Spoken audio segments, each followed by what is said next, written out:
Hello students, how are you all? This is Dr. Hamza. Hope so all of you are fine and happy. Welcome to my YouTube channel, Biology in Seconds.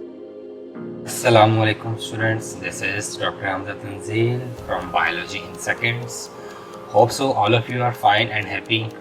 तो students आज हम discuss करने जा रहे हैं test number 2 की जो keys हैं उन्हें, और MCQs की लॉजिक्स, ट्रिक्स, टिप्स, ये सारी चीज़ें आपको इसी वीडियो के अंदर मिल जाएंगी। आप सबके पास होप सो PDF तो अवेलेबल होगा। अब PDF के साथ साथ अब जो इसके राइट आंसर्स हैं उन्हें हम डिस्कस करेंगे। जिन आंसर्स के अंदर आपको थोड़ा सा डाउट है उन्हें भी क्लियर करेंगे कि वो कैसे किस तरह से राइट आंसर्स कंसीडर्ड हुए हैं। तो आपने इसको ज़रा ध्यान से सुनना है। Question number 1, pox viruses are, कह रहे हैं कि जो पॉक्स वायरसेस होते हैं वो बाय नेचर जेनेटिक मटेरियल के लिहाज से वो कैसे होते हैं। Option A double stranded DNA virus, option B single stranded RNA virus, option C single stranded DNA virus and option D protein virus. तो स्टूडेंट्स हम लोग जानते हैं पॉक्स वायरसेस के बारे में। पॉक्स वायरस आप लोगों ने पढ़ा था कि ये स्मॉल पॉक्स डिजीज़ कॉज करता है, और आपने वहाँ पे ये भी बात पढ़ी थी कि जो पॉक्स वायरस होते हैं ये हमारे पास क्या होते हैं, DNA वायरस होते हैं। और DNA वायरस में दो कैटेगरी आती है, एक आती है DNA सिंगल स्ट्रैंडेड और एक आता है DNA डबल स्ट्रैंडेड वायरसेस। तो जो पॉक्स वायरसेस होते हैं ये हमारे पास किस कैटेगरी में आते हैं, DNA double stranded viruses category में आते हैं। तो इस लिहाज से जो ऑप्शन ए हमारे पास है ये हमारे पास क्या है, करेक्ट आंसर है। अक्सर बच्चे इसको कंफ्यूज कर लेते हैं, वो सी ऑप्शन लगा देते हैं सिंगल स्ट्रैंडेड DNA वायरस को, क्योंकि वो उनको ये लगता है कि ये पैरवो वायरस है। स्टूडेंट जो पैरवो वायरस था वो सिंगल स्ट्रैंडेड DNA वायरस है, लेकिन जो पॉक्स वायरसेस हैं वो डबल स्ट्रैंडेड DNA वायरस हैं। तो पैरवो वायरस और पॉक्स वायरस इनमें डिफरेंस याद रखना है। पैरवो वायरस भी DNA वायरस है बट वो सिंगल स्ट्रैंडेड वाला है, लेकिन जो पॉक्स वायरस है वो हमारे पास क्या है, DNA वायरस है लेकिन डबल स्ट्रैंडेड वाला है। तो यहाँ पे जो ऑप्शन ए है that is correct option. Question number 2 है, the viruses who can attack the bacteria are known as, कह रहे कि वो वायरसेस जो कि बैक्टीरिया पे अटैक करते हैं उन वायरसेस को क्या कहते हैं। Option A retinovirus, option B pox virus, option C bacteriophages and option D oncoviruses. तो स्टूडेंट ये तो डेफिनेशन ही है। हमने कहा था कि ऐसे वायरसेस जो कि बैक्टीरिया पे अटैक करते हैं और उन्हें इंजेस्ट करते हैं वो हमारे पास कौन होते हैं, बैक्टीरियोफेजिस होते हैं। एज नेम इंडिकेटेड बैक्टीरियोफेजिस मतलब बैक्टीरिया को खाने वाले वायरसेस। तो इस लिहाज से जो ऑप्शन सी है that is correct answer. Question number 3 है, what is net gain of ATP in glycolysis if it occur during anaerobic respiration. कह रहे कि बताओ कि कितने ATP हमें मिलेंगे ग्लाइकोलाइसिस के प्रोसेस के दौरान अगर ये ग्लाइकोलाइसिस का प्रोसेस एनारोबिक रेस्पिरेशन के लिए हो। तो स्टूडेंट सबसे पहले तो एक बात आपने क्लियर कर लेनी है, चाहे प्रोसेस एरोबिक है चाहे प्रोसेस एनारोबिक है, दोनों के लिए ग्लाइकोलाइसिस सेम होता है। क्योंकि हमने पढ़ा था कि ग्लाइकोलाइसिस के रिजल्ट में ग्लूकोज ब्रेक होकर क्या बनाता है, पायरुविक एसिड। अब वो जो पायरुविक एसिड बनता है देन फर्दर डिपेंड करता है कि अगर वो एरोबिक रेस्पिरेशन में जाएगा तो वो ब्रेक होगा कार्बन डाइऑक्साइड, वाटर और ATP में। अगर वो एनएरोबिक रेस्पिरेशन में जाएगा तो वो डेफिनेटली बात है वो अल्कोहलिक या लैक्टिक एसिड फर्मेंटेशन में जाएगा। तो ग्लाइकोलाइसिस दोनों प्रोसेसेस के लिए सेम है। अब हमने ये देखना है कि ग्लाइकोलाइसिस के प्रोसेस के दौरान नेट ATP कितने बनते हैं। नेट मतलब होता है एंड रिजल्ट। तो स्टूडेंट्स हम जानते हैं कि ग्लाइकोलाइसिस के 2 फेज थे, एक था प्रेपरेटरी फेज जिसमें 2 ATP यूटिलाइज हुए थे, हमारे ज़ाया हुए थे, और एक था ऑक्सीडेटिव फेज। ऑक्सीडेटिव फेज के अंदर हमने 4 ATP बनाए थे। तो अगर हम 4 हमने बनाए थे, 2 हमारे वेस्ट हो गए थे ऊपर, तो 4 - 2 कितना हो गया, 2।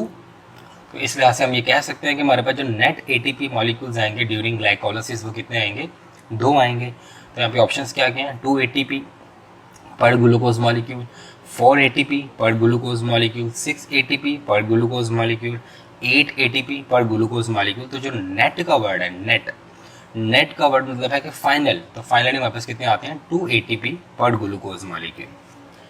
क्वेश्चन नंबर 4 है, only one compound is neutral other are reactive, point out the one. कह रहे कि इनमें से सिर्फ एक ऐसा है कंपाउंड जो कि न्यूट्रल है और बाकी सारे जो है वो रिएक्टिव हैं, बताओ वो कौन सा कंपाउंड है। साइटोप्लाज्म, HCl, यूरिन या प्योर वाटर। अब स्टूडेंट्स हम जानते हैं कि न्यूट्रल वो होता है जो जिसकी pH 7 होती है। जो ना तो एसिडिक होता है ना ही बेसिक होता है। और इस लिहाज से हम जानते हैं कि जो हमारा प्योर वाटर है, प्योर वाटर जो होता है ये हमारे पास क्या होता है, न्यूट्रल होता है। क्यों न्यूट्रल होता है? क्योंकि इसकी पीएच कितनी होती है, 7 होती है। और ये हमारे पास एक प्रॉपर्टी ऑफ वाटर है कि जो प्योर वाटर होता है वो हमारे पास क्या होता है, न्यूट्रल होता है। तो इस लिहाज से हमारे पास जो ऑप्शन डी होगा यहाँ पे, that is correct answer. Question number 5 है, amylopectin and dash insoluble in. कह रहे हैं कि अमाइलोपेक्टिन डैश होता है और इनसॉल्युबल इन ये होता है। स्टूडेंट्स, हम लोगों ने पढ़ा था कि स्टार्च जो होती है वो 2 तरह की होती है, अमाइलोज और अमाइलोपेक्टिन। हमने अमाइलोज के बारे में क्या कहा था कि जो अमाइलोज होती है वो अनब्रांच्ड होती है और सॉल्युबल होती है किसके अंदर, हॉट वाटर में। अमाइलोज क्या होती है, अनब्रांच्ड, और सॉल्युबल होती है किसके अंदर, हॉट वाटर के अंदर। लेकिन अमाइलोपेक्टिन के बारे में हमने पढ़ा था कि ये ब्रांच शुगर होती है और ये ना ही हॉट वाटर में सॉल्युबल होती है ना ही कोल्ड वाटर में सॉल्युबल होती है। तो उसने आपसे यहाँ पे खेला क्या है, उसने यहाँ पे जो ऑप्शन ए आपको दिया है ब्रांच शुगर, आगे इनसॉल्युबल इसने लिखा है वाटर। अब यहाँ पे उसने हॉट एंड कोल्ड नहीं लिखा। आप लोगों ने बुक में ये पढ़ा है कि amylopectin is branch sugar and insoluble in hot and cold water, मतलब ना तो ये ठंडे पानी में हल होती है ना ही गर्म पानी में हल होती है। तो हम ये कह सकते हैं कि ये पानी में ही हल नहीं होती। तो इसलिए इसने यहाँ पे जो ऑप्शन आपको ए दी है ब्रांच शुगर और वाटर, ये करेक्ट ऑप्शन है। बाकी पढ़ लेते हैं ऑप्शन क्या है। अनब्रांच शुगर एथानॉल, ये तो बिल्कुल नहीं हो सकता। ब्रांच शुगर कोल्ड वाटर, यहाँ पे उसने एक ऑप्शन दी है, हॉट वाटर की ऑप्शन दी होती तो ये भी ऑप्शन ठीक हो सकता था। डी ऑप्शन है अनब्रांच्ड हॉट वाटर। तो हम स्टूडेंट जानते हैं कि जो अमाइलोपेक्टिन है these are branched sugar and insoluble in water, either it hot और कोल्ड। तो option A is correct. Question number 6 है, major component of bacterial cell wall is. कह रहे हैं कि जो बैक्टीरिया की सेल वॉल है उसका सबसे मेजर कंपोनेंट कौन सा है। Option A teichoic acid, option B carotenoid, option C chitin and option D murein. तो स्टूडेंट्स, हम जानते हैं कि जो बैक्टीरियल सेल वॉल होती है उसका जो मेजर कंपोनेंट है दैट इज पेप्टाइडोग्लाइकिन। और हम ये भी जानते हैं कि जो पेप्टाइडोग्लाइकिन है इसी को क्या कहा जाता है, म्यूरिन भी बोला जाता है। तो इस लिहाज से जो हमारे पास ऑप्शन डी है murein, that is correct answer. Question number 7 है, HIV use the RNA polymerase to make the messenger RNA in host body. The RNA polymerase is off. Students, हम जानते हैं कि जो HIV है इसे बोलते हैं ह्यूमन इम्यूनो डेफिशिएंसी वायरस, जो कि एड्स कॉज करता है। जब ये टी हेल्पर लिम्फोसाइट्स के ऊपर अटैक करता है, ये टी हेल्पर लिम्फोसाइट्स की जो बायोसिंथेटिक मशीनरी होती है उसे अपने कंट्रोल में करता है और इसे अपने कंट्रोल में करने के बाद अपने आप को रेप्लिकेट करता है। अब डेफिनेटली बात है कि जब इसने अपने आप को रेप्लिकेट करना है तो इसे प्रोटीन कोड चाहिए और अपना जेनेटिक मटेरियल बनाना है, ठीक है। तो ये क्या करता है, मतलब अपना जेनेटिक मटेरियल बनाने के लिए ये होस्ट की बॉडी के अंदर जो RNA पॉलीमरेज है, होस्ट की बॉडी के अंदर जो क्या होता है RNA पॉलीमरेज, ये उसको यूज़ करता है। ये बात आपने याद रखनी है कि HIV के पास अपना RNA पॉलीमरेज एंजाइम नहीं होता। ये जो RNA पॉलीमरेज एंजाइम यूज़ करता है ये किसका करता है, होस्ट का यूज़ करता है।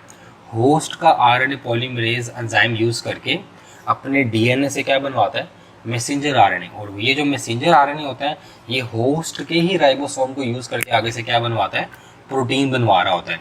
तो इस लिहाज से अब हमने ये देखने कि ये जो RNA पॉलीमरेज है ये क्या है। Option A virus that is synthesized in the same host. कह रहे हैं कि RNA पॉलीमरेज वायरस है, नहीं। Host that is synthesized in the its previous generation. कह रहे हैं कि ये होस्ट है जो कि पहले सेल में बना होता है, no. Host that is synthesized in the its current generation, yes. RNA polymerase होता है ये होस्ट होता है, ये होस्ट के सेल का कंपोनेंट होता है, ठीक है। और वो इसकी करंट जनरेशन को बना रहा होता है, मतलब जो न्यू फॉर्मिंग HIV होते हैं उसको बनाने में हेल्प कर रहा होता है। And option D virus that is synthesized in the previous host, no. तो ऑप्शन सी जो है host that is synthesized in the its current generation, ये ऑप्शन ठीक है। क्वेश्चन नंबर 8 है, when HIV attack upon its host target cell. कह रहे हैं कि जब HIV अटैक करता है अपने होस्ट सेल के ऊपर तो क्या होता है। ऑप्शन है its RNA genome is broken down immediately, no. Its RNA genome is replicated first and then break down, no. Its RNA genome is converted into viral DNA first and then broken down, yes. क्योंकि हमने पता है कि जो HIV होता है जब ये होस्ट की बॉडी में जाता है तो इसके अंदर एक एंजाइम होता है रिवर्स ट्रांसक्रिप्टेज, जो कि कन्वर्ट करता है किसको, वायरल RNA को किसके अंदर, वायरल डीएनए में, देन ये वायरल डीएनए जाके होस्ट की बायोसिंथेटिक मशीनरी को कंट्रोल करता है और जाके उसको ब्रेक डाउन करता है। तो इस लिहाज से जो ऑप्शन सी है that is correct answer. Option D पढ़ लेते हैं। Its RNA genome immediately causes breakdown of the host DNA. No, firstly RNA genome convert into DNA and then broken down. Option C is correct. Question number 9 है, another problem for those studying viral origins and evolution is their high rate of mutation, particularly the case in RNA retroviruses like। कह रहे कि जो हमारे पास हम जब viruses के origins को स्टडी कर रहे होते हैं हमारे, तो हमें सबसे ज़्यादा जो प्रॉब्लम आती है वो आरएनए रेट्रोवायरस वाले आरएनए रेट्रोवायरस के रिलेटेड आती है। तो ये आरएनए रेट्रोवायरसेस कौन होते हैं? Option A HIV, option B bacteriophages, option C pox viruses and option D एचएवी।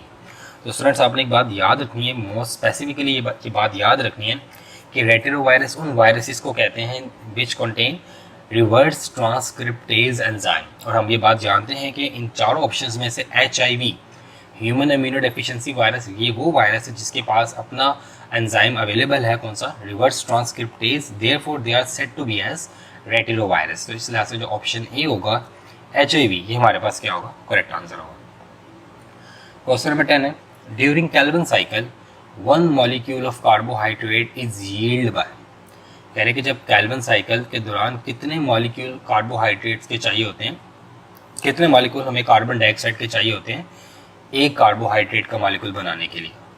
2 molecules of carbon dioxide, 3 molecules of carbon dioxide, 6 molecules of carbon dioxide, 7 molecules of carbon dioxide। तो students एक बड़ा detail concept बताने लगूँ, ये ज़रा ध्यान से सुनना आपने, इससे आपकी बहुत सी चीज़ें क्लियर हो जाएंगी। स्टूडेंट ये बात आपने याद रखनी है कि जब कैल्विन साइकिल होता है, जिसे हम डार्क रिएक्शन कहते हैं, कैल्विन साइकिल के अंदर क्या होता है कि 3 कार्बन डाइऑक्साइड के मॉलिक्यूल्स यूज़ होते हैं और बनती है ट्रायोज। ये बात आपने याद रखनी है, सिंगल कैल्विन साइकिल के अंदर 3 मॉलिक्यूल्स ऑफ कार्बन डाइऑक्साइड इस्तेमाल होते हैं और क्या बनती है? ट्रायोस, जिसमें जो आगे 3 कार्बन वाली शुगर है, ग्लूकोज नहीं बनता। अगर आपसे पूछा जाए कि एक ग्लूकोज का मॉलिक्यूल अगर बनाना है, कौन सा बनाना है? ग्लूकोज का मॉलिक्यूल, तो बताओ कितने कैल्विन साइकिल रिक्वायर्ड होंगे? तो हमें 2 कैल्विन साइकिल रिक्वायर्ड होंगे, क्योंकि एक कैल्विन साइकिल में ट्रायोस बनेगा, दूसरे कैल्विन साइकिल में ट्रायोस बनेगा, तो 3 और 3 मिलके कितने बनेंगे? 6 कार्बन वाली शुगर जो कि ग्लूकोज है। But in a single Calvin cycle 3 carbon dioxide के मॉलिक्यूल्स यूज होते हैं 3 कार्बन वाली शुगर बनाने के लिए, that is triose and that is carbohydrate. तो इसलिए यहाँ पे क्या ऑप्शन होगा? 3 मॉलिक्यूल्स ऑफ कार्बन डाइऑक्साइड, क्योंकि उसने ये पूछा सिर्फ कि 1 मॉलिक्यूल्स ऑफ कार्बोहाइड्रेट। और हमें पता है कि जो सबसे स्मॉलेस्ट कार्बोहाइड्रेट है उसके अंदर नंबर ऑफ कार्बन कितने होते हैं? 3। ठीक है, तो जो 1 मॉलिक्यूल ऑफ कार्बोहाइड्रेट है वो ट्रायोज होगा। ठीक है, और ट्रायोज बनाने के लिए हमें कितने कार्बन रिक्वायर्ड होते हैं? 3 कार्बन रिक्वायर्ड होते हैं। So 3 molecule of carbon dioxide are use to form 1 molecule of carbohydrate. Hope so this concept is clear. Question number 11 है, oxidative phosphorylation during respiratory electron transport chain requires. कह रहे हैं कि during photosynthesis, क्योंकि जो oxidative phosphorylation है मतलब ये रेस्पिरेशन की बात हो रही है, और अगर फोटो फॉस्फोरिलेशन है तो मतलब अगर ऑक्सीडेटिव फॉस्फोरिलेशन की बात है तो ये रेस्पिरेशन की बात है, अगर फोटो फॉस्फोरिलेशन है तो ये फोटोसिंथेसिस की बात हो रही है। तो यहाँ पे उसने ऑक्सीडेटिव फॉस्फोरिलेशन का वर्ड यूज़ किया, इस मीन ये रेस्पिरेशन की बात कर रहे हैं। कह रहे during respiratory electron transport chain required. कह रहे कि इलेक्ट्रॉन ट्रांसपोर्ट चेन के दौरान हमें क्या चीज़ रिक्वायर्ड है? ऑप्शन है NAD+ as oxidizing agent, NADP as oxidizing agent, option C molecular oxygen and option D light energy. तो स्टूडेंट इन चारों में से जो चीज़ सबसे ज़्यादा ज़रूरी है वो तो मोलेकुलर ऑक्सीजन है, क्योंकि अगर मोलेकुलर ऑक्सीजन नहीं होगी तो वो इलेक्ट्रॉन्स को रिसीव ही नहीं करेगी, तो फ़ायदा क्या है इनके ऑक्सीडाइज और रिड्यूस होने का। इसलिए जो इलेक्ट्रॉन ट्रांसपोर्ट चेन होती है ड्यूरिंग रेस्पिरेशन, उसमें जो सबसे इंपॉर्टेंट चीज़ होती है वो क्या होती है? मोलेकुलर ऑक्सीजन होती है, जिसने इन इलेक्ट्रॉन्स को रिसीव करना होता है। क्लियर? तो option C is correct. Question number 12 है, ATP synthase is located in the dash of mitochondrion. कह रहे कि जो ATP सिंथेज है ये माइटोकॉन्ड्रियन में कहाँ मौजूद होता है? यहाँ पे उसने ATP की बात नहीं की, उसने यहाँ पे ATP सिंथेज की बात की है। ATP synthase is actually enzyme, ये एंजाइम है। कह रहे कि ये बताओ माइटोकॉन्ड्रिया में किस जगह अवेलेबल होता है? Option A inter membrane space, option B outer membrane, option C matrix and option D inner membrane. तो स्टूडेंट्स ये बात आपने याद रखनी है कि जो एटीपी सिंथेज होता है ये हमारे पास मौजूद होता है कहाँ पर, inner membrane of the mitochondrion. तो जो माइटोकॉन्ड्रियन की इनर मेम्ब्रेन होती है, क्योंकि आपने पढ़ा था mitochondria double membrane bounded organelle है, आउटर मेम्ब्रेन और इनर मेम्ब्रेन। आउटर मेम्ब्रेन इसकी स्मूथ होती है, बट इनर मेम्ब्रेन के अंदर क्या होते हैं, फोल्ड्स होते हैं, जिन्हें हम क्या नाम देते थे, क्रिस्टी का नाम देते थे। और इसी इनर मेम्ब्रेन के ऊपर एटीपी सिंथेज क्या अवेलेबल होता है, एंजाइम अवेलेबल होता है जो कि एटीपी की सिंथेसिस करवाता है। तो option D is correct. Question number 13 है, at least how many fatty acids molecule does N acyl glycerol contain. कह रहे कि कितने हमारे पास फैटी एसिड्स के मॉलिक्यूल्स चाहिए होते हैं एक असाइल ग्लिसरॉल बनाने में। स्टूडेंट्स अगर हम ग्लिसरॉल की बात करें ना, ग्लिसरॉल की, तो एक ग्लिसरॉल के अंदर 3 कार्बन के एटम होते हैं। कितने कार्बन के एटम होते हैं, 3। अब अगर हमने एक असाइल ग्लिसरॉल बनाना है, ठीक है, तो असाइल ग्लिसरॉल के अंदर 3 कार्बन के एटम है और हमें पता है कि 3 फैटी एसिड्स होंगे तो उनका आपस में क्या बनेगा, बॉन्ड बनेगा।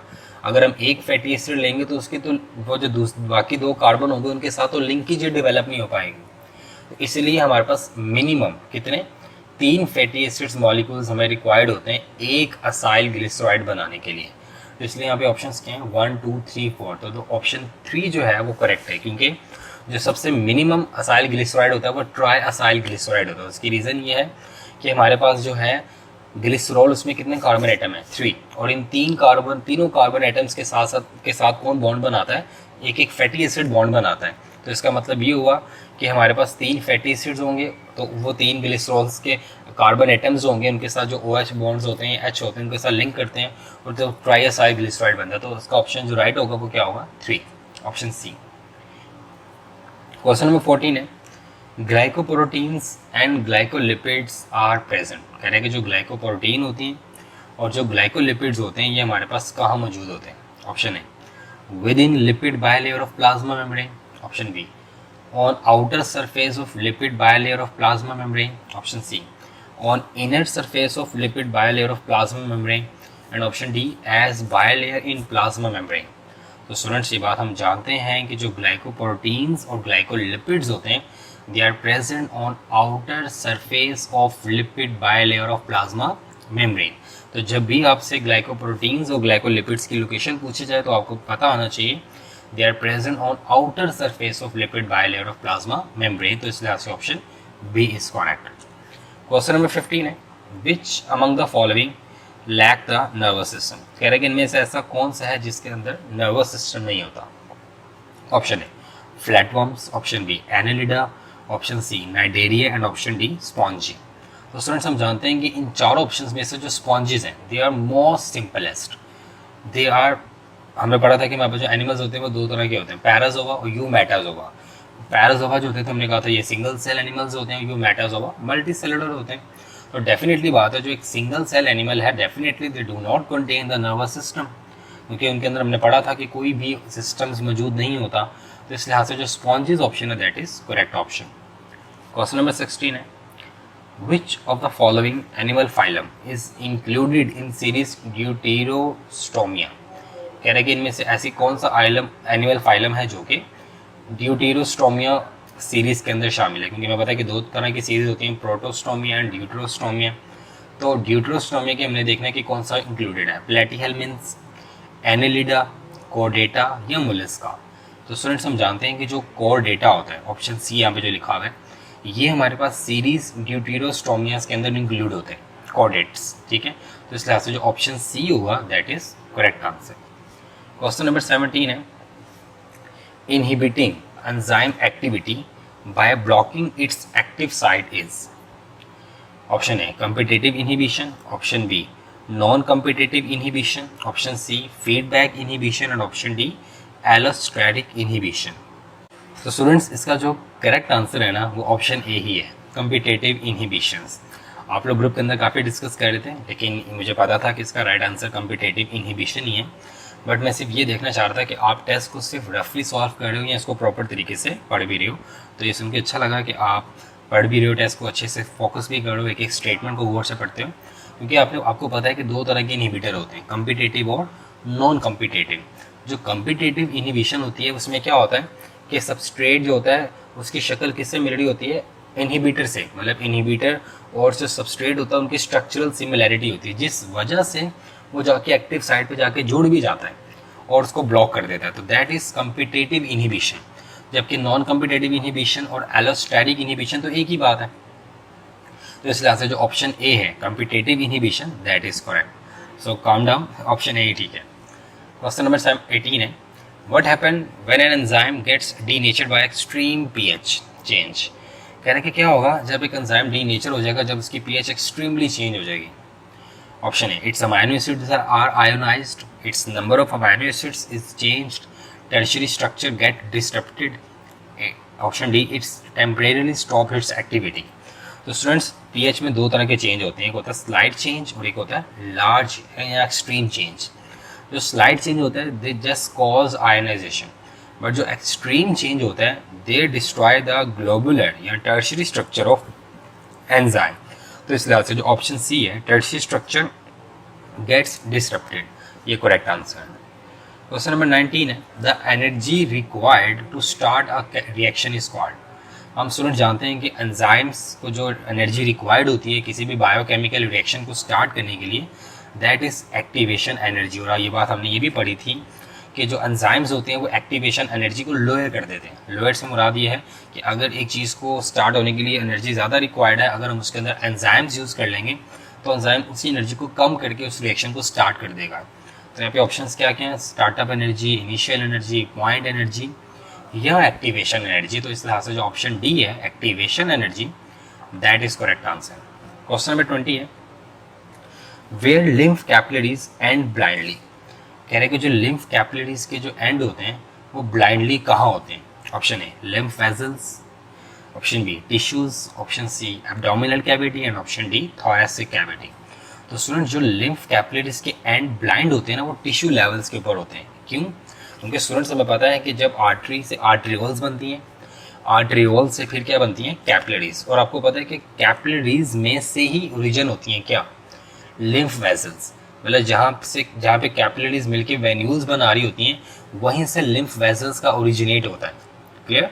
तो जो लिम्फ वेजल्स हमारे पास क्या होती हैं, ब्लाइंड होती हैं, वो किस लेवल पे होती हैं, टिश्यूज के लेवल पे होती हैं। क्योंकि आगे जाके तो वो ड्रेन हो रही होती हैं, आगे जाके तो जब वो थोरैसिक कैविटी में जाती हैं तो वो सब क्लेवियन वेन के अंदर ड्रेन होती हैं, वहाँ पे तो वो ब्लाइंड नहीं होती, बट वो टिश्यू लेवल्स के ऊपर क्या होती हैं, ब्लाइंड होती हैं।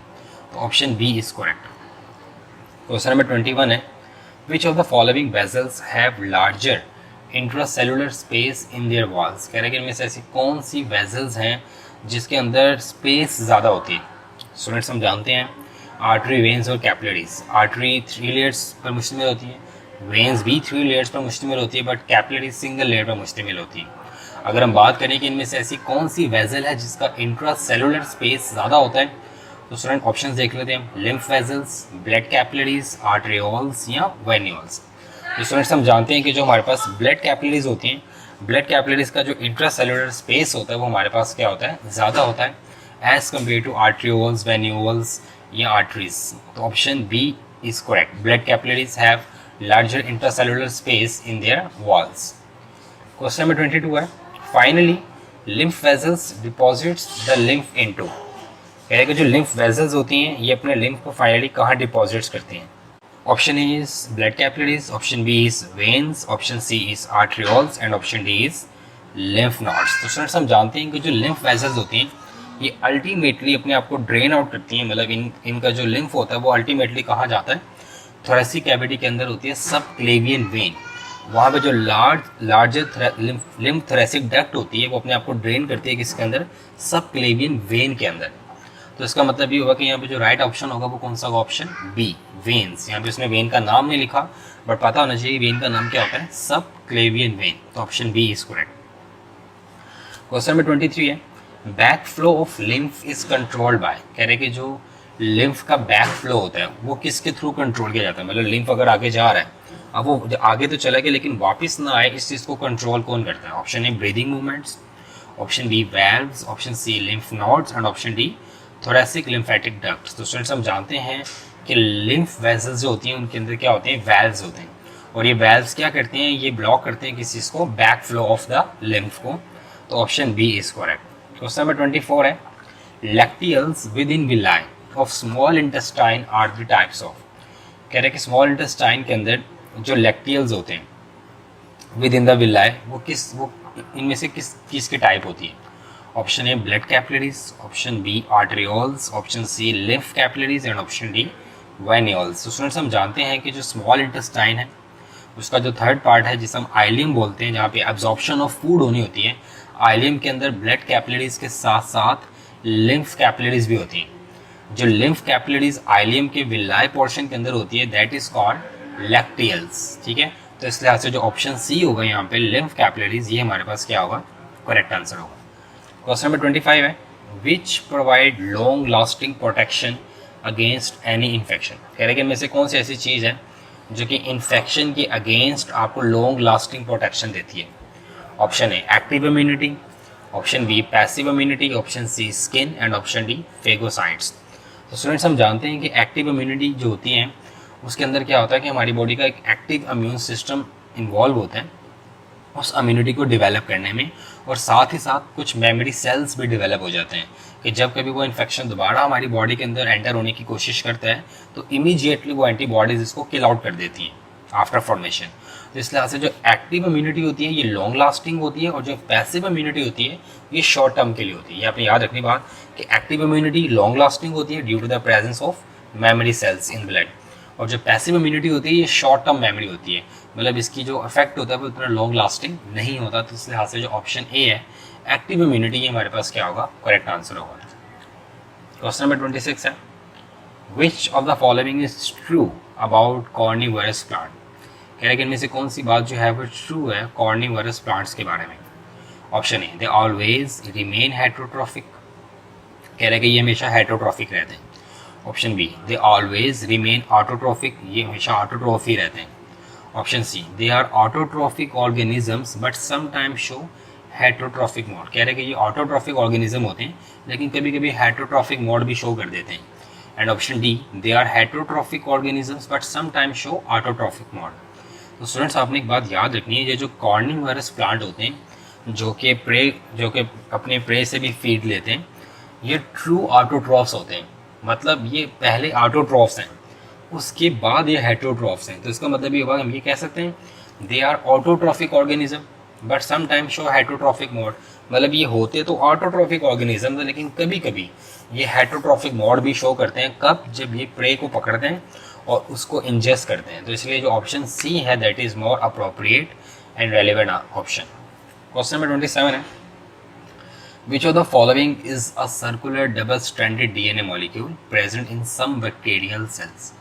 कह रहे कि इनमें से कौन सा ऐसा स्ट्रक्चर है जो कि सर्कुलर है, डबल स्ट्रैंडेड डीएनए मॉलिक्यूल पर मुश्तमिल है और बैक्टीरियल सेल्स के अंदर होता है, चंद एक, सब में नहीं होता। ऑप्शन ए न्यूक्लियोइड, ये तो सभी बैक्टीरिया में होता है, plasmids, मीजोसोम्स, option D chromosomes.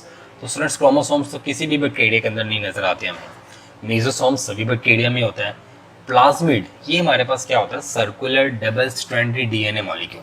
What is plasmid, circular double stranded DNA molecules को क्या बोलते हैं, प्लाज्मिड, और ये चंद बैक्टीरिया के अंदर पाया जाता है, not in all bacteria. Clear, तो यहाँ से तो ऑप्शन बी होगी प्लाज्मिड, ये हमारे पास क्या होगा, करेक्ट आंसर होगा। क्वेश्चन नंबर 28 है, during sterilization process in order to control pathogens we use moist heat which causes. कह रहा है कि स्टरलाइजेशन के अमल के दौरान हम कभी कभी जर्म्स को कंट्रोल करने के लिए मॉइस्ट हीट मतलब स्टीम यूज़ करते हैं। अब ये मॉइस्ट हीट ऐसा क्या करती है कि जिससे जर्म्स कंट्रोल होते हैं। ऑप्शन है oxidation of bacterial compound, option B coagulation of bacterial protein, option C separate the bacteria from their media, and option D decrease in bacterial growth. Students हम जानते हैं कि जो ड्राई हीट होती है it cause oxidation of bacterial compounds, लेकिन जो moist heat होती है it cause coagulation of bacterial protein. तो इसलिए आंसर जो ऑप्शन बी है that is correct answer. Question number 29 है, the HIV genetic information flows from viral dash and used to form viral dash। कह रहे हैं कि HIV जेनेटिक की इंफॉर्मेशन किस तरह ट्रेवल होती है। सबसे पहले क्या होता है कि जो HIV का RNA होता है वो कन्वर्ट होता है किसके अंदर, DNA में। क्लियर, फिर वो DNA होस्ट की बायोसिंथेटिक मशीनरी को कंट्रोल करता है, फिर वो अपना आरएनए बनवाता है और प्रोटीन बनवाता है, मतलब अपनी कॉपीज बनवाता है, क्योंकि एचआईवी आरएनए वायरस है। तो ये होस्ट की मशीनरी कंट्रोल करने के बाद अपनी कॉपीज बनाता है, और अपनी कॉपीज बनाने के लिए इसे क्या क्या रिक्वायर्ड होता है, आरएनए एंड प्रोटीन। तो इस लिहाज से जो ऑप्शन ए है आरएनए टू डीएनए, सबसे पहले ये अपने आरएनए को कन्वर्ट करेगा किसके अंदर, डीएनए में। फिर ये इसका डीएनए होस्ट की बायोसिंथेटिक मशीनरी को कंट्रोल करने के बाद अपनी कॉपीज बनवाएगा, और अपनी कॉपीज बनवाने के लिए इसे क्या चाहिए, आरएनए और प्रोटीन्स चाहिए। ठीक है, तो इसलिए जो ऑप्शन ए है RNA to DNA and RNA and protein, that is correct answer, option A. Question number 30 है, which of the following is not true about viruses. कह रहे हैं इनमें से कौन सी बात ऐसी है जो कि वायरसेस के बारे में ठीक नहीं है, ट्रू नहीं है। Option A obligate intracellular parasites, option B self replicating, option C acellular, and option D host uses host machinery. तो स्टूडेंट्स हम जानते हैं कि वायरसेस कभी भी सेल्फ रेप्लिकेटिंग नहीं होते, they are always obligative intracellular parasite, they are always live inside the body of living host, और उसी की बायोसिंथेटिक मशीनरी यूज़ करके अपने आप को डिवाइड करवा सकते हैं, खुद अपने आप को ये डिवाइड नहीं करवा सकते। बेशक इनके पास जेनेटिक मटेरियल है, but they do not have ribosomes जिन्होंने प्रोटीन सिंथेसिस करनी है, इसलिए ये they are dependent on the host machinery, so we said that they are not self replicating. Option B is correct. Question number 31 है, which of the following chemical activity is involved in the conversion of pyruvate into acetaldehyde during anaerobic respiration. कह रहे कि ऐसी कौन सी chemical activity होती है जिसके दौरान पायरुवेट जो है वो एसिटाल्डिहाइड में कन्वर्ट होता है ड्यूरिंग एनाएरोबिक रेस्पिरेशन। तो स्टूडेंट्स हम लोगों ने पढ़ा था कि जो एनाएरोबिक रेस्पिरेशन होती है ये दो तरह की होती है, एक होती है अल्कोहलिक फर्मेंटेशन और एक होती है lactic acid fermentation. Alcoholic fermentation के अंदर जो पायरुवेट है वो क्या होता है, वो हमारे पास कन्वर्ट होता है किसके अंदर, पहले किसके अंदर कन्वर्ट होता है, वो एसिटाल्डिहाइड के अंदर, फिर वो एसिटाल्डिहाइड के बाद किस में कन्वर्ट होता है, एथेनॉल के अंदर। लेकिन स्टूडेंट जब पायरुवेट कन्वर्ट होता है एसिटाल्डिहाइड के अंदर, उससे पहले क्या होता है, उसमें से कार्बन डाइऑक्साइड रिमूव होती है, मतलब पायरुवेट में से जब CO2 रिमूव होती है then it convert into acetaldehyde. तो इस लिहाज से यहाँ पे ऑप्शंस क्या क्या हैं, रिडक्शन, डीकार्बोक्सिलेशन, ऑक्सीडेशन या फॉस्फोरिलेशन। तो स्टूडेंट्स हम जानते हैं कि decarboxylation is a process when pyruvate convert into acetaldehyde during anaerobic respiration, and more specifically it is alcoholic fermentation. Option B is correct. Question number 32 है, in glycolysis the conversion of glucose 6-phosphate to fructose 6-phosphate involves। कह रहे हैं कि glycolysis के process के अंदर जो glucose 6-phosphate convert होता है फ्रुक्टोज 6-phosphate के अंदर, ये कौन सा प्रोसेस होता है। तो स्टूडेंट्स हम जानते हैं कि ग्लूकोज का मोलेकुलर फार्मूला है C6H12O6, फ्रुक्टोज का मोलेकुलर फार्मूला है C6H12O6, but the difference is that the glucose contain aldehyde group and fructose contain keto group, मतलब दोनों जो मॉलिक्यूल्स हैं उनके सिर्फ फंक्शनल ग्रुप डिफरेंट है, बाकी इनके मोलेकुलर फार्मूलाज क्या हैं, सेम है। तो डेफिनेटली बात है जब ग्लूकोज 6-phosphate कन्वर्ट होगा फ्रुक्टोज 6-phosphate के अंदर, तो कोई किसी किस्म की ऑक्सीडेशन, रिडक्शन या फॉस्फोरिलेशन नहीं होगी, बल्कि सिर्फ क्या होगी, आइसोमराइजेशन होगी। आइसोमराइजेशन के अंदर क्या होगा कि जो ग्लूकोज 6-phosphate का फंक्शनल ग्रुप है वो चेंज हो जाएगा किसके अंदर, फ्रुक्टोज 6-phosphate के फंक्शनल ग्रुप के अंदर। तो that process is called isomerism. Isomerism क्या होता है कि एक दो ऐसे मॉलिक्यूल जिनके मॉलिक्यूलर फार्मूलाज क्या हों सेम, लेकिन उनके स्ट्रक्चरल फार्मूलाज क्या हों डिफरेंट हों, इसे बोलते हैं आइसोमेरिज्म। तो इस लिहाज से जो ऑप्शन सी है isomerism, that is correct. Question number 33 है, इफ एन, ये ध्यान से सुनना आपने, if an messenger RNA consist of 150 nucleotides. कह रहे कि अगर एक मैसेंजर RNA है और उसके अंदर 150 न्यूक्लियोटाइड्स हैं, how many amino acids would be present in the polypeptide which is encoded by this messenger RNA।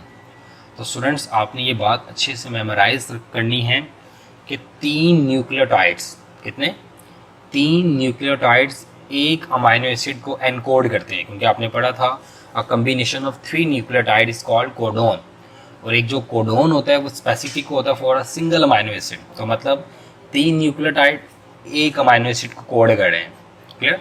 तो अब यहाँ पे 150 न्यूक्लियोटाइड है तो अगर 150 न्यूक्लियोटाइड है उसको हम 3 से अगर डिवाइड कर दें तो आंसर क्या आएगा 50। मतलब अगर आपके पास 150 न्यूक्लियोटाइड वाला मैसेंजर आरएनए है तो वो टोटल जो प्रोटीन बनेगी उसमें सिर्फ कितने अमाइनो एसिड होंगे 50 होंगे, क्योंकि 3 न्यूक्लियोटाइड तो एक अमाइनो एसिड को कोड करेंगे, तो इसलिए यहाँ से देखा जाए तो टोटल 50 अमाइनो एसिड वाली चेन बनेगी। Option A is correct. Question number 34 है most abundant organic compound to be found in cells. कह रहे कि सेल्स के अंदर सबसे ज़्यादा पाया जाने वाला ऑर्गेनिक कंपाउंड कौन सा है। तो सुनिए यहाँ पे उसने ऑर्गेनिक का वर्ड यूज़ किया। अगर ऑप्शन देखे जाए प्रोटीन, वाटर, न्यूक्लिक एसिड और लिपिड्स, आप सबके माइंड में आएगा वाटर, लेकिन स्टूडेंट इसने क्या यूज़ किया word organic. Water is not an organic, water is inorganic, क्योंकि इसके अंदर हाइड्रोकार्बन्स नहीं है। तो इस लिहाज से अगर ऑर्गेनिक को देखा जाए तो ऑर्गेनिक में जो टॉप ऑफ द लिस्ट है दैट इज प्रोटीन। तो इस लिहाज से जो ऑप्शन ए होगा हमारे पास that is correct answer. Question number 35 है which of the following react with enzyme at other than active site. कह रहे कि इनमें से ऐसा कौन है जो कि एंजाइम के साथ रिएक्ट करता है उसके एक्टिव साइट के साथ नहीं बल्कि किसी और जगह के साथ जाके बाइंड होता है। Option A activator, option B coenzymes, option C competitive inhibitors and option D end product inhibitor. तो स्टूडेंट्स हम जानते हैं कि हमारे पास जो नॉन कम्पिटेटिव इनहिबिटर होता है या जिसे हम एंड प्रोडक्ट इनहिबिटर भी बोलते हैं, ठीक है, ये हमारे पास जाके बाइंड होता है eight other than active site. वो जगह जहाँ पे जाके वो इनहिबिटर ऐड होता है या रिएक्ट करता है एंजाइम के साथ, उसे बोलते हैं allosteric site of an enzyme, जिसके साथ जाके नॉन कॉम्पिटिटिव इनहिबिटर जाके क्या होता है बाइंड होता है लेकिन प्रोडक्ट फॉर्मेशन नहीं करता। तो option D is correct. Question number 36 है a non protein chemical which is required for enzymes catalytic activity is. कह रहे कि एक ऐसा केमिकल जो कि नॉन प्रोटीन होता है लेकिन वो एंजाइम की कैटालिटिक एक्टिविटी के लिए बहुत ज़्यादा ज़रूरी होता है। Option A substrate, option B cofactor, option C DNA और ऑप्शन डी आरएनए। तो स्टूडेंट्स ऑल आर नाउ कि जो कोफैक्टर है ये हमारे पास non protein part of an enzyme है which is required for the proper functioning of enzyme catalytic activity. Option B is correct.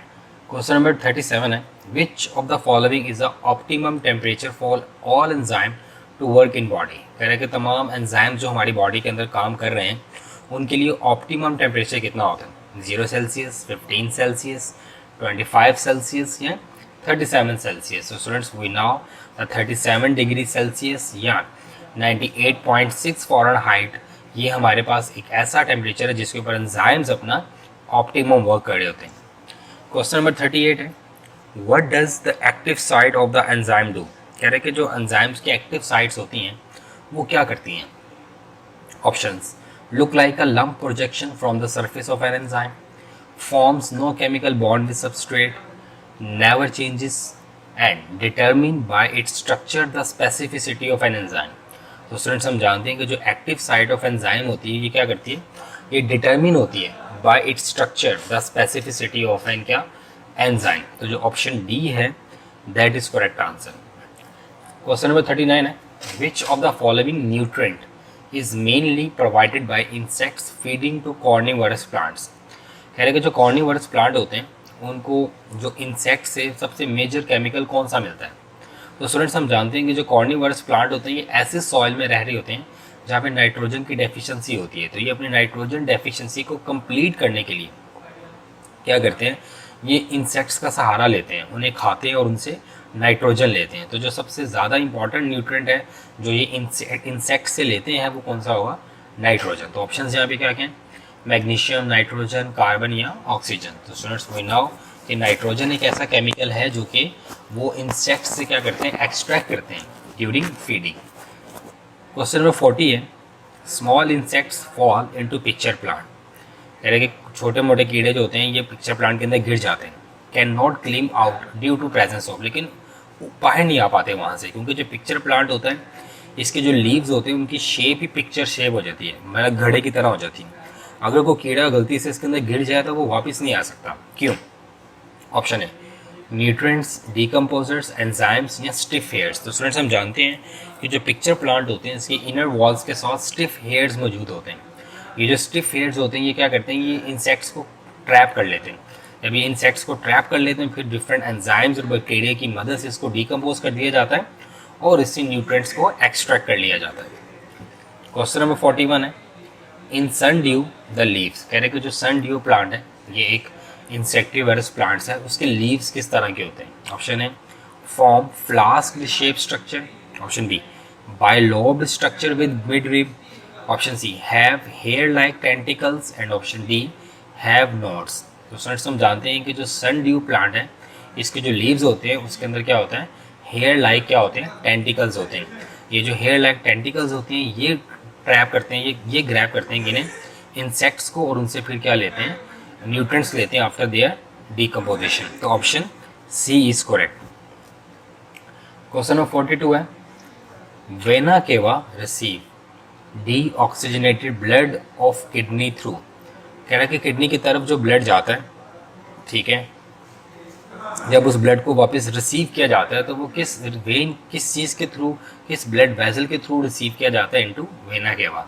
Option है hepatic vein, option B renal vein, option C subclavian vein and option D renal artery. तो students हम जानते हैं कि जो blood kidney की तरफ जा रहा होता है वो तो जाएगा थ्रू रेनल आर्टरी, लेकिन जो ब्लड रिसीव किया जाएगा वो किसके थ्रू किया जाएगा, रेनल वेन। और साथ में यहाँ पे डीऑक्सीजनेटेड का वर्ड भी मेंशन्ड है, तो डेफिनेटली ये क्या होगा, वेन होगा। और कौन सी वेन होगी, रीनल वेन। तो ऑप्शन बी इज करेक्ट, क्योंकि किडनी को मेडिकली क्या कहते हैं, रीनल भी बोला जाता है। तो 42 का option B is correct. Question number 43 है, which is incorrect for cardiac muscles, कह रहे कि इनमें से कौन सी चीज़ कार्डियक मसल्स के हवाले से गलत है। ऑप्शन है show involuntary control, B branched muscles, C have no striations and option D have intercalated disc. तो स्टूडेंट्स हम जानते हैं कि जो कार्डियक मसल्स होते हैं वो इनवॉलेंट्री होते हैं, ब्रांच्ड होते हैं, उनमें इंटरकलेटेड डिस्क भी होती है, लेकिन साथ ही साथ वो स्टायरेटेड भी होते हैं। बट यहाँ पे ऑप्शन सी में लिखा हुआ है कि कार्डियक मसल्स के अंदर हैव नो स्टायरेशन, तो ये गलत है, कार्डियक मसल्स स्टायरेटेड होते हैं। तो option C is correct option. Question number 44 है, the medium through which exchange of material between blood and cells occur is, कह रहा है कि वो मीडियम जिसके थ्रू ब्लड से चीज़ निकल के सेल्स के पास जाती है और सेल से निकल के चीज़ ब्लड में आती है, वो मीडियम कौन सा है, वो बीच का रास्ता क्या है। Option A interstitial fluid, option B cytoplasm, option C water and option D lymph. तो स्टूडेंट्स हम जानते हैं कि जो ब्लड कैपिलरी होती है और जो सेल्स होता है उसके दरमियान में एक फ्लूइड होता है which is called interstitial fluid. तो ब्लड से जब भी कोई चीज़ निकलती है वो पहले इंटरस्टिशियल फ्लूइड में जाती है, वहाँ से वो सेल के अंदर जाती है, फिर सेल से जो चीज़ निकलती है वो पहले इंटरस्टिशियल फ्लूइड में आती है, उसके बाद वो सेल में जाती है। तो जो बीच वाला मीडियम है between the blood and cells, that is interstitial fluid. Option A is correct. Question number 45 है, the chemical substance that are used to inhibit the growth of micro organisms on living surface are called, कह रहे कि ऐसा chemical जो कि living surface के ऊपर से ग्रोथ ऑफ माइक्रो ऑर्गेनिजम्स को इनहिबिट कर दे, उस केमिकल को क्या कहेंगे। The chemical substance that are used to inhibit the growth of micro organisms on living surface. तो स्टूडेंट्स आपने ये बात याद रखनी कि अगर वो यहाँ पे बात करता growth on non living surface तो ये होता है डिसइंफेक्टेंट्स, लेकिन उसने यहाँ पे वर्ड यूज़ किया ऑन लिविंग सरफेस, तो यहाँ पे क्या होगा टर्म एंटीसेप्टिक्स। ये बात आपने याद रखनी है कि जो एंटीसेप्टिक्स और डिसइंफेक्टेंट्स के टर्म है ये ऑलमोस्ट सेम है, फ़र्क सिर्फ लिविंग और नॉन लिविंग है। अगर लिविंग सरफेस के ऊपर से माइक्रो ऑर्गेनिजम्स को किल करना है तो वी यूज़ एंटीसेप्टिक्स केमिकल। अगर हमें किसी नॉन लिविंग सरफेस के ऊपर से पैथोजेंस को किल करना है तो वी नीड डिसइंफेक्टेंट्स। तो चूंकि यहाँ पे उसने लिविंग सरफेस का बोला है तो यहाँ पे जो ऑप्शन डी है एंटीसेप्टिक्स, ये हमारे पास क्या होगा, करेक्ट आंसर होगा।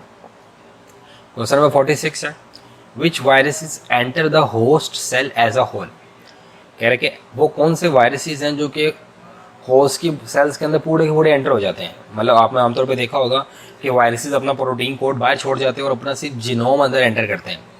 कह रहे हैं कि ऐसे कौन से वायरसेस हैं जो कि पूरे के पूरे घुस जाते हैं होस्ट के सेल के अंदर समेत protein code. Option A plant viruses, option B bacteriophages, option C animal viruses and option D none.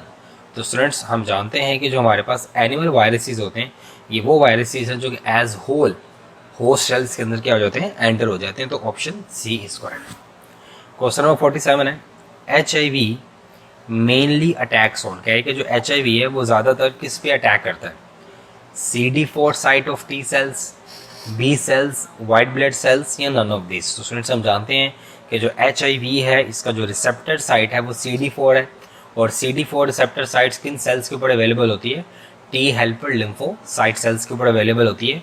तो इस लिहाज से जो मोस्ट अप्रोप्रिएट आंसर बनेगा वो option A, CD4 site of T cells. Question number 48 है, what is the function of lysozyme released by bacteriophages. कह रहे हैं कि बैक्टीरियोफेजिस जो एंजाइम रिलीज करते हैं लाइसोजाइम, उसका मेन फंक्शन क्या होता है। Option A injecting DNA, option B replication, option C dissolve bacterial cell wall, and option D all of this. तो स्टूडेंट्स हम जानते हैं कि जो लाइसोजाइम है उसका मेन रोल ये होता है कि वो बैक्टीरियल सेल वॉल को क्या करता है, डिसॉल्व करता है, एंड देन अपना वो जो है अपना DNA जो होता है वो उसकी बॉडी के अंदर बैक्टीरिया के अंदर क्या करता है, इंजेक्ट करता है। तो लाइसोजाइम का सबसे मेजर रोल क्या होगा, dissolve the bacterial cell wall.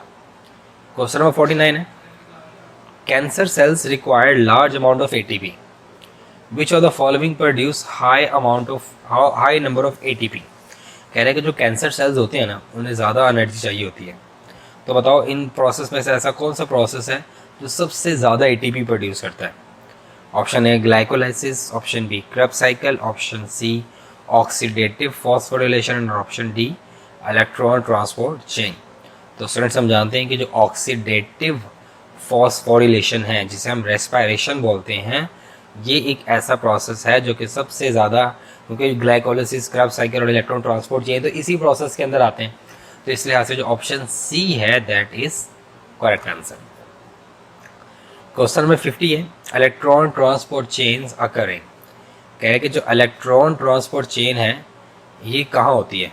Option A inner membrane of mitochondria, option B outer compartment of mitochondria, option C thylakoid membrane, and option D both A and C. तो student यहाँ पे थोड़ा logic है, उसने सिर्फ आपसे इलेक्ट्रॉन ट्रांसपोर्ट चेन का पूछा है, उसने ये नहीं कहा कि फोटोसिंथेसिस में कहाँ होती है या रेस्पिरेशन में कहाँ होती है। जब उसने कोई कंडीशन आप पे नहीं अप्लाई करवाई तो इसका मतलब कि आपने जनरलाइज सोचना है।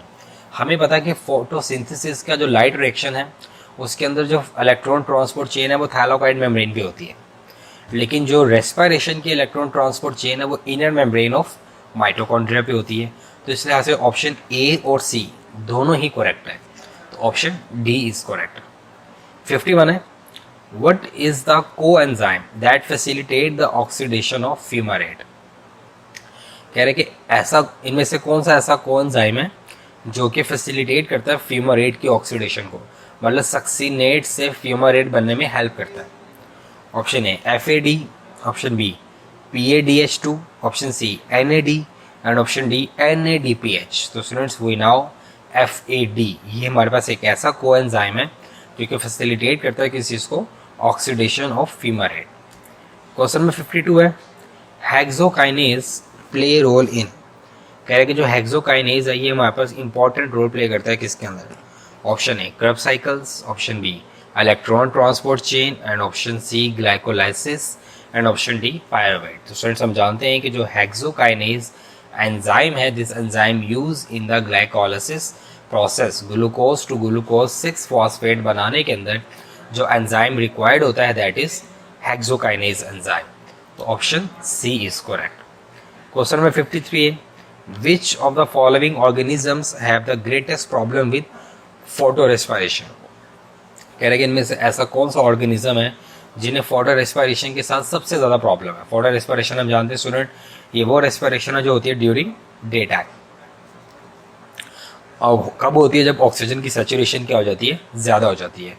तो अलग से प्रोसेस इनिशिएट करना पड़ता है ताकि कार्बन डाइऑक्साइड की सैचुरेशन को ज़्यादा किया जाए, ऑक्सीजन की सैचुरेशन को कम किया जाए in the surrounding of plants. तो इनमें से कौन सा ऐसा ऑर्गेनिज्म है जिसे सबसे ज़्यादा प्रॉब्लम है फोटो रेस्पिरेशन के साथ। Option A C4 plants, option B heterotrophs, option C C3 plants, and option D CAM plants. तो स्टूडेंट्स हम जानते हैं कि जो C3 प्लांट्स होते हैं इन्हें सबसे ज़्यादा प्रॉब्लम होती है किसके साथ, फोटो रेस्पिरेशन के साथ। Option C is correct.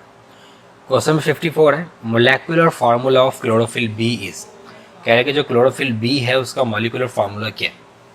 Option A C55H10O4N6Mg, option B है C55H70O6N4Mg, ऑप्शन सी है C55H71O6N4Mg और ऑप्शन डी है C55H70O6N4Mg। तो ऑप्शन डी जो है इज अ करेक्ट ऑप्शन। ये हमारे पास मोलेकुलर फार्मूला है किसका, क्लोरोफिल बी का, ऑप्शन डी। क्वेश्चन में 55 है, the attraction between water molecules and cell wall of xylem is termed as. कह रहे हैं कि वाटर के मॉलिक्यूल्स के आपस में जो अट्रैक्शन है और इन्हीं वाटर मॉलिक्यूल्स की जो जाइलम की वॉल्स के साथ अट्रैक्शन है, इसे क्या कहते हैं। अगर तो वो सिर्फ वाटर मॉलिक्यूल्स की आपस में अट्रैक्शन को डिस्कस करता है तो दैट इज कोहेजन, लेकिन उसने साथ में ये भी कह दिया कि वाटर के मॉलिक्यूल्स के आपस में अट्रैक्शन तो है, लेकिन साथ ही साथ उनकी सेल वॉल ऑफ जाइलम के साथ भी एक अट्रैक्शन है, that attraction is called adhesion. तो अगर चूंकि उसने जाइलम सेल वॉल की बात कर लिया यहाँ पे, तो यहाँ पे जो most appropriate and correct answer बनेगा that is adhesion, option C. Question में 56 है, the covalent bond between two monosaccharide subunits is called. कह रहे कि जो दो मोनोसैकेराइड्स होते हैं उनके दरमियान एक जो कोवेलेंट बॉन्ड बनता है, इस कोवेलेंट बॉन्ड को क्या कहते हैं। Option A phosphodiester bond, option B peptide bond, option C ionic bond and option D glycosidic bond. तो स्टूडेंट्स हम जानते हैं कि जो कोवेलेंट बॉन्ड बनता है between two monosaccharide that is called glycosidic bond. तो ऑप्शन डी जो है that is correct answer. Question number 57 है, सेलुलोज ऑन हाइड्रोलिसिस गिव। कह रहे कि जो सेलुलोज की जब हाइड्रोलिसिस की जाए तो इससे हमें क्या ऑब्टेन्ड होता है। Option A alpha D glucose, option B alpha L glucose, option C beta D glucose and option D beta L glucose. तो स्टूडेंट्स हम जानते हैं कि जब सेलुलोज की हाइड्रोलिसिस की जाए तो हमें क्या मिलता है, बीटा डी ग्लूकोज की चेन्स मिलती हैं। क्वेश्चन नंबर 58 है, the amino acid not found in protein is. कह रहे कि ऐसा कौन सा अमाइनो एसिड है जो कि प्रोटीन्स के अंदर नहीं होता। Option A beta alanine, option B glutamine, option C tyrosine and option D histidine. तो स्टूडेंट्स हम जानते हैं कि जो बीटा एलानिन है ये एक ऐसा अमाइनो एसिड है जो कि प्रोटीन्स के अंदर नहीं पाया जाता। बाकी ग्लूटामाइन, टायरोसिन, हिस्टिडीन ये अमाइनो एसिड्स प्रोटीन चेन्स के अंदर अवेलेबल होते हैं। क्वेश्चन नंबर 59 है, a sample of RNA is sequenced and found to contain 20% adenine. Which of the following conclusion can also be drawn about the sample? कह रहे कि अगर आपको एक RNA का सैंपल दिया गया उसके अंदर 22% एडेनिन है तो बताना आपने कि उसके पास और क्या होगा, 22% uracil, 22% thiamine, 22% cytosine and 22% guanine. तो स्टूडेंट्स हम जानते हैं कि एडेनिन के सामने कौन आता है, थायामीन, बट आरएनए के अंदर तो थायामीन होता ही नहीं है। आरएनए के अंदर इंस्टेड ऑफ थायामीन क्या होता है, यूरासिल होता है। तो इस लिहाज से जो ऑप्शन ए है 22% यूरासिल इज करेक्ट आंसर। मतलब अगर एक आरएनए सैंपल के अंदर 22% एडेनिन है तो उसके अंदर 22% क्या होगा, यूरासिल होगा। क्वेश्चन नंबर 60 है, the basic framework structure of all types of membranes are. कह रहे हैं कि जितनी भी मेम्ब्रेन्स होती हैं उनका जो बेसिक फ्रेमवर्क स्ट्रक्चर होता है वो किस तरह का होता है। तो स्टूडेंट्स हम जानते हैं कि जो प्रोटीन्स, जो प्लाज्मा मेम्ब्रेन होती है या जिसको हम सेल मेम्ब्रेन भी कहते हैं, ये बनी होती है मोस्टली प्रोटीन्स और लिपिड्स से, स्मॉल अमाउंट ऑफ कार्बोहाइड्रेट्स होते हैं। तो इसलिए जो इनका बेसिक फ्रेमवर्क स्ट्रक्चर होता है वो ग्लाइकोलिपिड्स होता है। वो क्या होता है, ग्लाइकोलिपिड्स। तो इस लिहाज से जो ऑप्शन ए बनेगा हमारे पास that is correct answer. Option B क्या है, ग्लाइकोप्रोटीन्स, लिपोप्रोटीन्स या न्यूक्लियोप्रोटीन्स। तो हमारे पास जो क्या होगा, सॉरी लिपोप्रोटीन्स जो हमारे पास होगा option C, option C students, option C. क्योंकि मैंने बोला अभी कि प्लाज्मा मेम्ब्रेन मोस्टली किससे बने होते हैं, लिपिड्स और प्रोटीन से। तो इस लिहाज से जो ऑप्शन सी है लिपोप्रोटीन, ये हमारे पास क्या होगा, करेक्ट आंसर होगा। क्वेश्चन नंबर 61 है, व्हाट आर ऑटोफेगोसोम्स। कह रहे हैं कि ऑटोफेगोसोम्स क्या होता है। ऑप्शंस क्या है, those lysosomes which eat part of their own cells to generate energy, those lysosomes which eat old or worn out cell organelles, lysosomes which help in extra cellular digestion, and option D both A and B. तो student जो option A and option B है, both describe the autophagocytosis, जिसके अंदर वो बता रहे हैं कि ये अपने ही सेल्स के एक तो पुराने और डेड ऑर्गेनाइज को खा जाते हैं, दूसरा एनर्जी बनाने के लिए ये अपने ही सेल्स के पार्ट को खा जाते हैं, दैट इज ऑटोफेगोसोम्स या ऑटोफेगोसाइटोसिस। तो option D is correct. Question number 62 है, the process of self digestion of selective non-functional organelles by cells through the action of enzyme originating from the cell is called। कह रहे कि एक ऐसा प्रोसेस जिसके अंदर सेल्फ डाइजेशन होती है, वो बताओ क्या होता है? पाइनोसाइटोसिस, एंडोसाइटोसिस, ऑटोफेगी या साइटोटॉक्सिसिटी। तो डेफिनेटली अभी हमने ऊपर डिस्कस किया कि जो सेल्फ डाइजेशन होती है, अपने ही सेल्स को खाना, that is autophagy. Option C is correct. Question number 63 है, Which one of the following is not double membrane structure? कह रहे कि इनमें से कौन सा ऐसा ऑर्गेनेली है जो कि डबल मेम्ब्रेन बाउंडेड नहीं है? Option A vacuole, option B mitochondria, option C chloroplast and option D nucleus. तो स्टूडेंट्स हम जानते हैं क्लोरोप्लास्ट, माइटोकॉन्ड्रिया एंड न्यूक्लियस, ये तीनों हमारे पास डबल मेम्ब्रेन बाउंडेड के ऑर्गेनेलीज हैं, बट जो वैक्यूल है this is not double membrane bounded organelle. Option A is correct. Question number 64 है, glycolipids and glycoproteins have structural role in which matrix structure of animals and bacterial cells. कह रहे हैं कि जो हमारे पास ग्लाइकोलिपिड्स और ग्लाइकोप्रोटीन्स होती हैं, ये इसको स्ट्रक्चरल रोल प्ले करती हैं in matrix of animals and bacterial cells. Option A extracellular, option B intracellular, option C both A and B and option D plasma membrane. तो students हम जानते हैं कि जो ग्लाइकोलिपिड्स और glycoproteins होती हैं, ये एक्स्ट्रा सेलुलर मैट्रिक्स में क्या करती है? अपना रोल प्ले करती है in animals and bacterial cells. Option A is correct.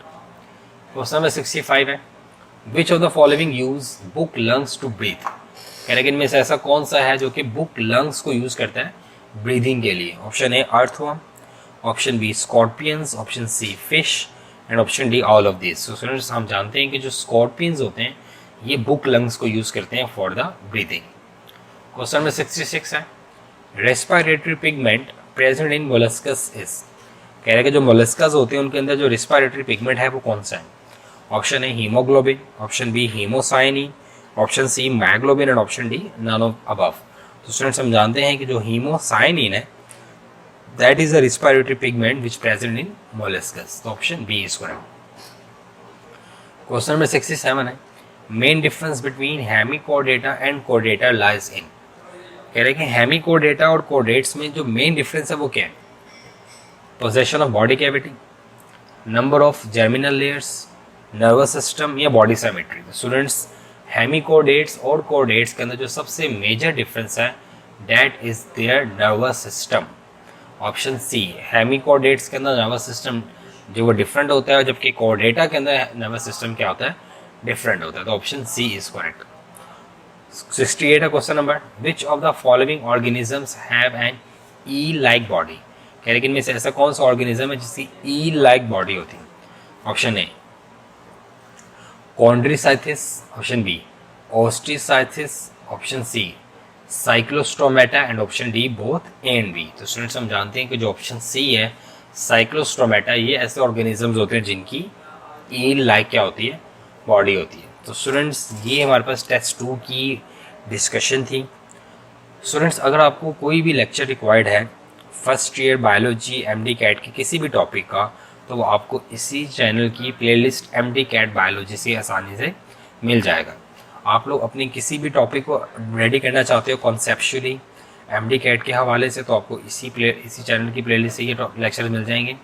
आप लोग ये मत बिल्कुल सोचो कि अब टाइम नहीं है लेक्चर देने का। Students improve your concepts. अगर आपके कॉन्सेप्ट्स इम्प्रूव नहीं है तो आप एंटी टेस्ट क्वालिफाई नहीं कर पाओगे। Very best of luck for your MDCAT. और कोई भी क्वेश्चन, कोई भी क्वेरीज आपके माइंड में है तो must comment below, I will respond you. और आपको बाकी हर अपडेट जो है वो ग्रुप में मिलती रहेगी। आप लोगों के साथ मैंने शेड्यूल भी शेयर किया है रिसेंटली क्वार्टर टेस्ट का और FLPs का, तो आपने इनको माइंड में रखना है। और इंशाल्लाह आप जब वो टेस्ट अच्छे से अटैम्प्ट करोगे तो आप लोग अपने आने वाले एमडी कैट के अंदर अच्छे मार्क्स स्कोर कर लोगे। अल्लाह हाफिज़।